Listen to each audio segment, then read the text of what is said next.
The day I left home, my parents stood on the porch, arms crossed, as if I'd just stolen their last dollar.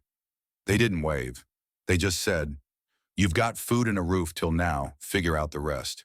I was 22, and those words were their parting gift, a cold shove into the world. For years, I'd heard the mantra food and a roof were all they owed me. Love was a luxury, time was a burden, and dreams, those were my problem.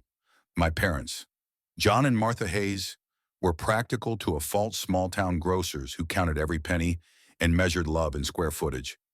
They raised me in a modest house on Maple Street, where the fridge was stocked, the roof didn't leak, and that, they insisted, was enough. But as I hauled my suitcase down the cracked driveway, I swore I'd prove them wrong. I'd build a life bigger than their ledger, one they couldn't reduce to basics. 5 years later, I got the call. My mother's voice, usually sharp as a tack, was a trembling whisper. "Evan, we're losing everything." Their grocery store, Hayes's Market, was bankrupt. The house was next. I sat in my tiny Chicago apartment, a junior graphic designer scraping by, and felt the world tilt. How could the people who'd preached self-reliance their whole lives fall apart? I packed a bag and drove the 6 hours back to Willow Creek, my heart pounding with questions I didn't want to ask. The town hadn't changed. Same sleepy streets, same diner with its flickering neon sign. But the store, our store, was a ghost.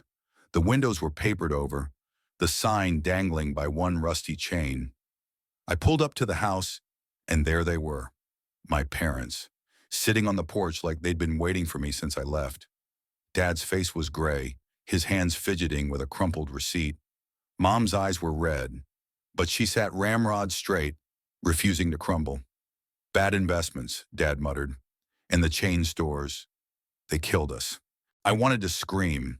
Bad investments, they'd spent my childhood lecturing me about saving, about never gambling what you couldn't afford to lose. But as they spilled the story, the truth cut deeper than their hypocrisy.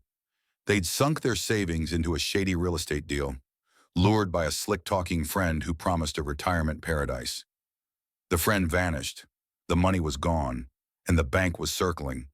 They'd hidden it from me, from everyone, until the debt was a tidal wave. I spent the night in my old room, the same twin bed and faded baseball posters staring back at me. I lay awake, torn between anger and guilt. They'd given me the bare minimum. Sure, but it was something. They'd worked themselves to the bone, never taking a vacation, never splurging. Wasn't that sacrifice, or was it just their way of keeping score, of saying, "We did our part. Now you're on your own by morning"? I'd made a decision. I couldn't let them lose the house, not because they deserved it, but because I wasn't them. I wouldn't walk away. I cashed out my meager savings, took a second job freelancing, and moved back to Willow Creek. The plan was simple: pay the back taxes, negotiate with the bank, and keep the roof over their heads. But nothing about it was simple. Dad's pride was a brick wall. "We don't need your charity." He'd snap.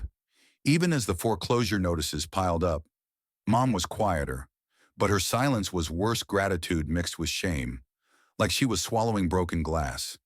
I worked nights, designed logos for startups, and argued with bankers during the day. Every dollar I earned felt like a betrayal of the life I'd been building, but every payment to the bank felt like a small victory. Months passed, and the house was still theirs, but the cost was more than money. I saw my parents for who they were, not the stoic providers of my childhood, but flawed, stubborn people who'd bet everything on a dream and lost. Dad's temper flared when I pushed him to sell the store's old equipment. Mom cried when I suggested downsizing. They clung to the life they'd known, even as it crumbled. And me, I was angry at their mistakes, their pride, their refusal to see me as more than the kid they'd fed and housed. But I was also learning. Family wasn't about keeping score. It was about showing up, even when it hurt. One night, Dad found me in the garage, sorting through decades of junk for anything worth selling. He didn't say anything at first, just stood there, his shadow long against the wall. Then he spoke, his voice low. We didn't think you'd come back. I wanted to laugh, to throw their words back at them, food and roof. That's all you gave me. But I didn't. Instead, I handed him a box of old tools and said, help me. Then, for the first time, he did. We started talking, really talking. Not about bills or blame, but about the store, the town, the life they'd built. Dad admitted he'd been scared, not of failing, but of letting Mom down. Mom confessed she'd pushed me away because she thought it would make me stronger. I told them about Chicago, about the designs I'd poured my heart into, about the life I'd left behind to save theirs. It wasn't forgiveness, not yet, but it was a start. The bank gave us a year to settle the debt, and we made it barely. The house stayed, but the store was gone for good. Dad got a job at the hardware store. Mom started baking for the diner. I went back to Chicago, but I called every week.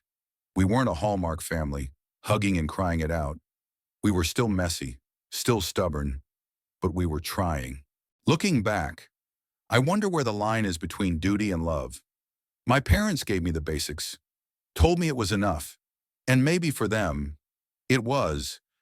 But when their world collapsed, I gave more, not because they'd earned it, but because I chose to. Maybe that's what family is, not what you owe, but what you're willing to give when the ledger's torn to pieces. What do you think were my parents right to expect me to fend for myself?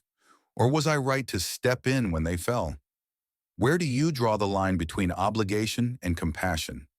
Share your thoughts. There's no easy answer.